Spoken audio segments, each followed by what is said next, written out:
ఏం చేస్తున్నావురా? ఆయి సరే, రౌండ్లు ఎందుకు గీస్తున్నావు? ఇంతకు ముందు వరకు ఉన్న పెయింట్ ఒక రకం అయితే ఇది ఒక రకం రా.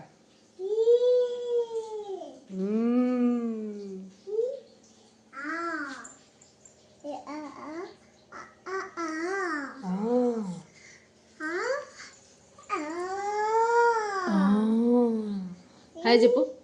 Say hi. బాగున్నారా?